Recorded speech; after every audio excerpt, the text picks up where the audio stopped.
Cause commune. Chemin de traverse. D'autres voies pour imaginer demain.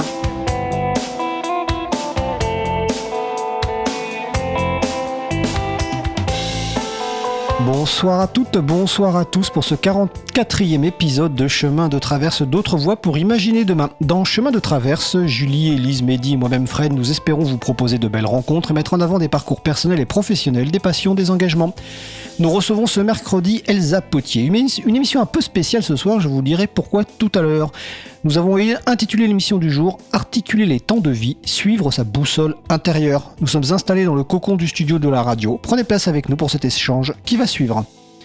Bonsoir Elsa. Bonsoir Fred. Avant que la discussion ne commence, je vous rappelle que nous sommes en direct ce mercredi 15 octobre 2025 sur Radio Cause Commune, la voix des possibles, sur 93.1 FM et en DAB+, en Ile-de-France, partout dans le monde, sur le site causecommune.fm, et vous écoutez peut-être une rediffusion ou un podcast. N'hésitez pas à participer, à intervenir en direct. Julie réalise l'émission ce soir. Bonsoir Julie. Bonsoir, belle émission à vous. Merci, donc Julie attend vos appels au 09 72 51 55 46, je répète 09 72 51 55 46, ou alors vous pouvez réagir sur le salon web de la radio, rendez-vous sur le site causecommune.fm, bouton de chat, salon chemin de traverse. Rebonjour Elsa, ou plutôt rebonsoir Elsa. Rebonsoir Fred. Alors, je disais en introduction que ce soir, c'est une émission un peu spéciale, vu qu'Elsa et moi-même, nous sommes collègues depuis 8 ans maintenant. Nous travaillons en effet pour l'April, donc l'association de promotion et de défense du logiciel libre qui propose sur Cause Commune l'émission Libre à vous chaque mardi de 15h30 à 17h. Alors l'April, c'est une petite structure. En 2017, nous étions 3 personnes dans l'équipe salariée et nous avons proposé un poste d'assistance administrative pour nous aider en temps partiel sur une vingtaine d'heures hebdomadaires. Et nous avons eu la chance de recevoir la candidature d'Elsa, pour qui le temps partiel était un réel choix. Dans sa lettre de motivation, elle écrivait « En occupant une activité salariée à temps partiel, je conserverai la possibilité de m'organiser afin de poursuivre mes autres activités associatives, et cette pluralité d'activités me tient à cœur. » Alors 8 ans plus tard, l'association a toujours le plaisir de profiter des qualités professionnelles d'Elsa, mais aussi de ses qualités humaines. En effet, à côté de ses tâches administratives, elle assure des échanges individuels de qualité avec les membres, nous aide sur certains projets et ses engagements personnels, notamment féminisme, communication non violente et d'autres, ont un impact très positif sur l'association et son évolution. Et son poste est aujourd'hui chargé de relations membres, assistante de gestion administrative et projet.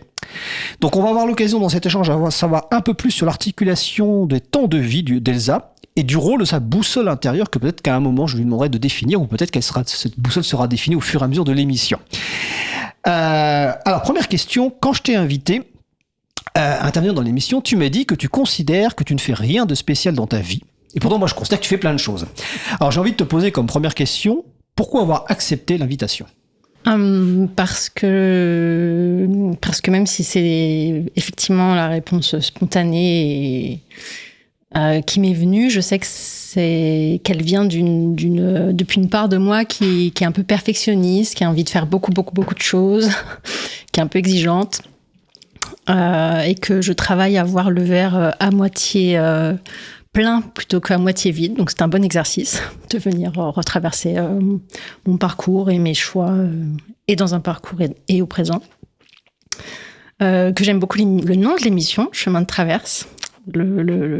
L'idée du chemin de vie qu'on peut choisir et rechoisir continuellement. Que plus qu'une occasion de parler de moi, c'est une occasion de parler des sujets que j'aime bien, qui me tiennent à cœur. Et que enfin, c'est aussi un petit défi pour moi parce que je suis très à l'aise à l'écrit, mais beaucoup moins à l'oral.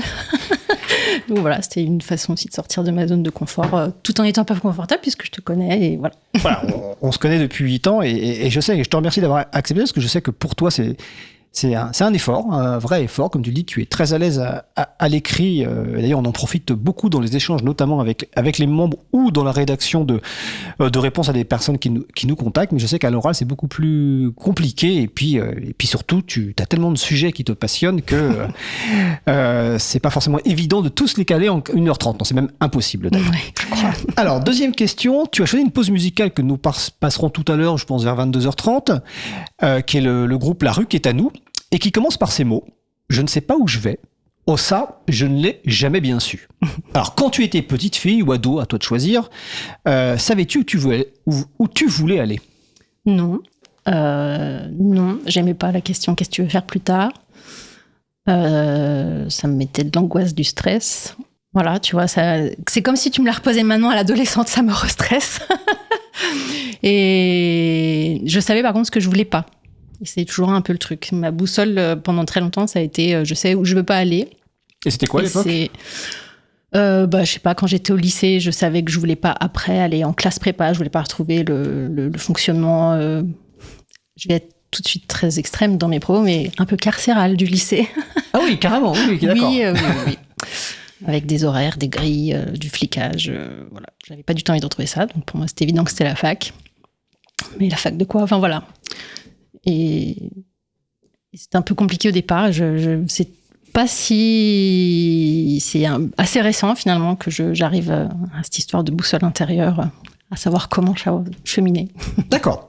Alors, on va pas être indiscret, mais t'es né dans les années 80. Donc, on va pas revenir tout départ, mais aussi quand même, j'ai envie de savoir dans quel type de famille tu es né, dans quel environnement familial tu es né. Tu as vécu pour ta jeunesse. J'ai grandi à Malakoff, pour ne pas citer la ville. Donc dans les Hauts-de-Seine. Dans les Hauts-de-Seine, sud 92, limitrophe de Paris. Dans une famille, mes deux parents étaient de Malakoff, mais au niveau de mes grands-parents paternels aussi. Mes grands-parents maternels, je suis d'origine espagnole. Donc il y a toute une part de l'exil. Ils parlaient très volontiers de leur parcours. Et ma mère avait 4 frères.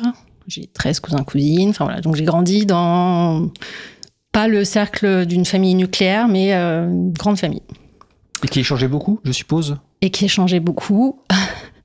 Non. Si. La politique était un sujet totalement banal dans ma famille. Enfin, les idéaux, ce qu'on a envie de changer le monde, tout ça, c'est un peu... Donc, plutôt des idéaux de gauche ? Ouais. Famille communiste des deux côtés. D'accord. Parce que Malakoff, c'est un peu ce... Ah oui, Malakoff, c'est vrai quoi. Je sais pas où c'en est aujourd'hui, la ceinture rouge. Oui, la ceinture rouge, ouais. Oui. Voilà. C'est encore communiste aujourd'hui, Malakoff ? Autant qu'on puisse le dire aujourd'hui. D'accord. Mais je crois que le maire est toujours... La mairesse est toujours... Oui, la mairesse. Ouais. D'accord, ok. D'accord. Donc, une famille nombreuse qui change beaucoup, avec une partie origine espagnole, donc avec des idées politiques de changer le monde. Est-ce que d'ailleurs ça a influencé ton choix au lycée et puis ensuite sur des études... Parce que tu as fait un bac littéraire, et ensuite tu as fait des études de langue, de littérature et de civilisation étrangère espagnole. Est-ce que c'est vraiment la famille qui t'a influencé ou la littérature, ça vient d'autre chose ? La littérature. Ma mère est bibliothécaire, j'ai été bibliothécaire. Donc ça, je ne savais pas quand j'ai commencé mes études, mais j'ai été bibliothécaire. J'ai toujours beaucoup lu, j'ai toujours grandi dans les livres, j'ai une familiarité avec cet environnement-là, mais du coup, c'était pas juste littérature, c'était vraiment littérature, langue et civilisation étrangère, c'était vraiment la partie historique. J'ai toujours aimé ce qui était pluridisciplinaire, en fait. Le truc de me spécialiser, c'est pas moi, j'aime bien croiser les disciplines, les regards. D'accord.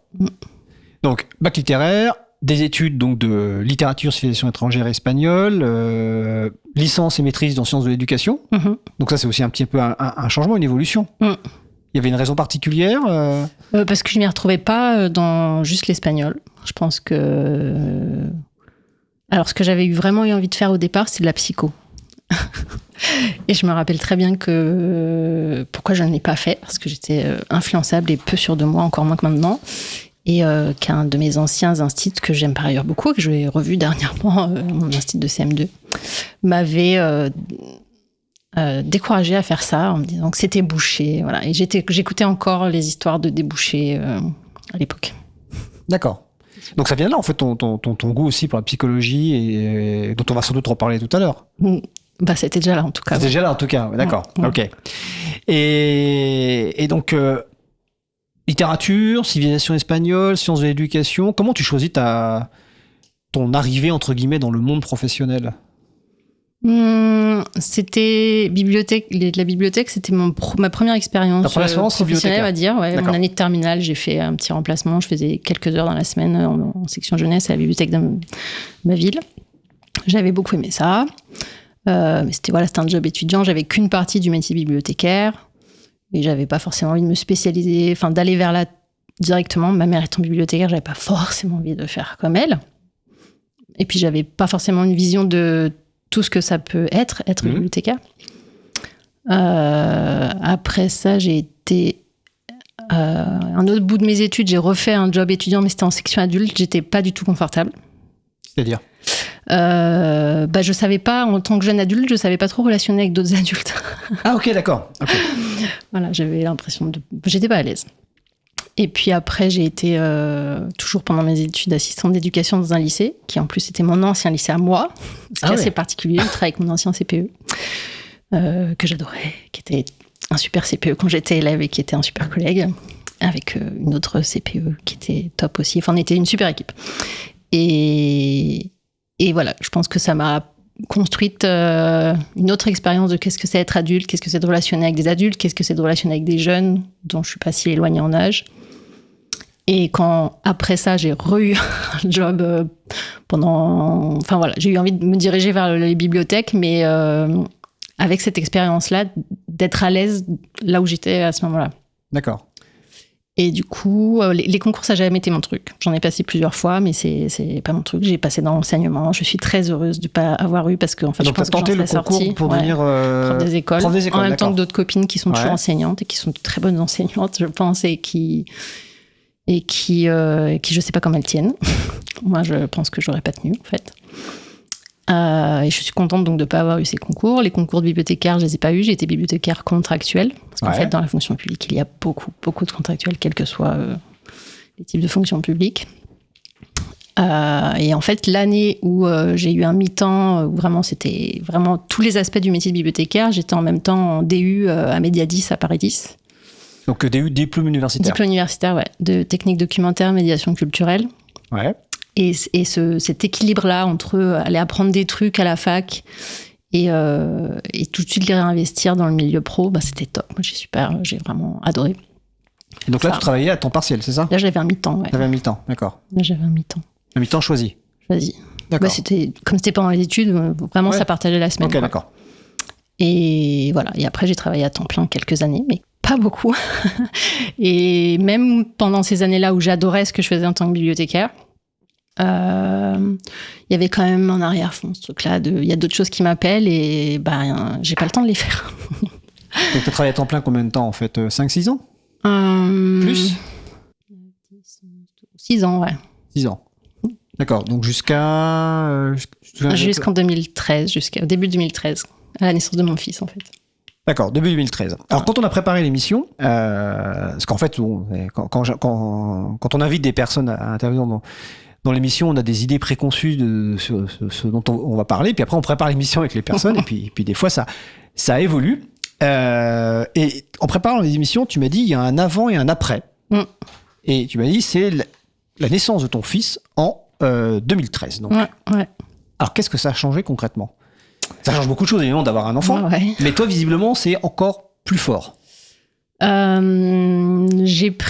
a changé que j'ai pris je savais que je voulais prendre un congé parental de 6 mois. Au départ, je m'étais dit ça. Dans ma tête, au départ, c'était trop court, juste le tout petit congé mat qu'on a. Je savais que je voulais 6 mois.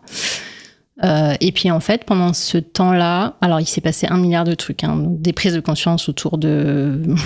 politique, du coup. C'est une expérience intime et perso, à la fois unique et très banale. Donner naissance, faire famille. Et justement, j'ai pris conscience, même si j'avais pu l'entendre, sans doute, dans des livres, mais pas tant que ça. Parce qu'en France, le féminisme s'occupe pas trop de la maternité, en fait. J'ai pris conscience de tout ce qu'il y avait autour du corps des femmes.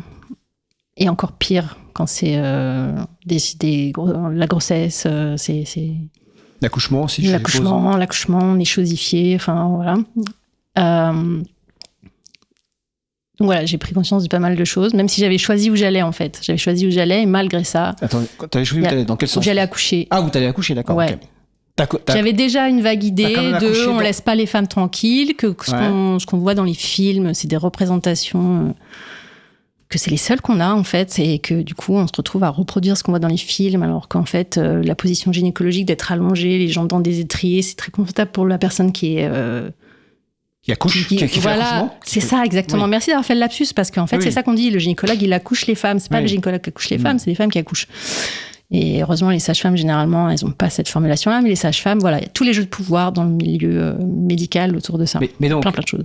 tu as choisi d'accoucher dans une Maternité où on nous laissait un petit peu l'espace. D'accord. C'est Voilà. la maternité laquelle Elle est La citable ou pas maternité des Bluets. Bah, à Paris, de toute façon, Ah, c'est des Bluets, les c'est la Bluets seule. ou les Lilas. Les Lilas Voilà. vont fermer bientôt. Les Bluets, ça fait très longtemps, les pauvres, qu'ils n'ont pas plus les sous que les autres de faire les choses de manière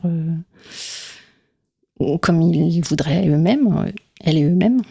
Donc voilà, il y avait mes représentations et le décalage avec ce que j'ai vécu, mais je n'ai pas pris conscience tout de suite. Donc il y a eu vraiment ça. Mais cette prise de conscience, Ouais. excuse-moi, c'était ta famille qui t'a permis Non. cette prise de conscience? C'était lecture Non. C'est des C'était copines? très prosaïquement. Alors j'ai une copine qui a eu un enfant 6 mois avant moi.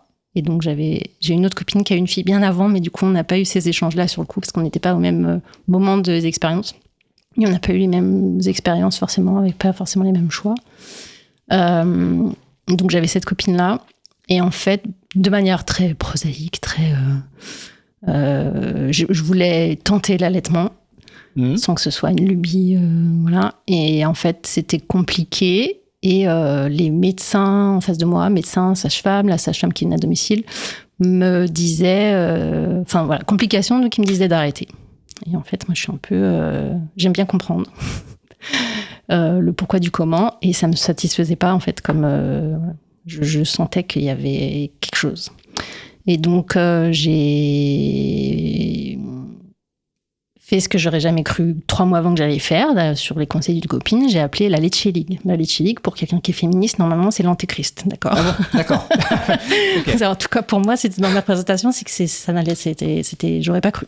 Alors, tu peux juste expliquer ce que c'est que la Leche League? La Leche League, c'est un groupe de soutien, c'est des femmes qui elles-mêmes se sont formées à qu'est-ce que c'est l'allaitement, qu'est-ce que c'est la physiologie d'une femme qui vient d'accoucher, et tout le processus, parce qu'en fait, c'est extrêmement compliqué. Il se trouve qu'en France, les professionnels de la petite enfance et de l'accompagnement des femmes sont très, très, très peu formés à ça. De même qu'ils sont peu formés à la physiologie tout court. Dans les écoles de sages-femmes, on forme à la pathologie plus qu'à la physiologie. Voilà, ça, je l'ai appris à ce moment-là aussi. Et donc, après, c'est plouf-plouf, comme souvent dans la vie. Mais moi, je suis tombée sur quelqu'un de très bien au téléphone, une bénévole, qui m'a... pas bourré le crâne pour que je continue, mais qui m'a donné des explications du coup qui me paraissaient sensées, qui m'a dit si vraiment il y a une raison une raison médicale qui fait que, elle me rassurait, c'est pas grave, enfin voilà. Et bon voilà, après j'ai réussi à avoir des sages-femmes qui étaient plus formées que les autres, mais enfin voilà, là je suis rentrée dans le vif du quand on a envie de suivre ce qu'on ressent nous et pas tes intuitions ou tes envies, c'est ça. Ça semble hyper compliqué, même auprès de professionnels qui sont censés être là pour nous accompagner. D'accord. Ça, et le fait de bouger, de voir mes représentations féministes totalement ébranlées. La copine qui a eu un enfant 6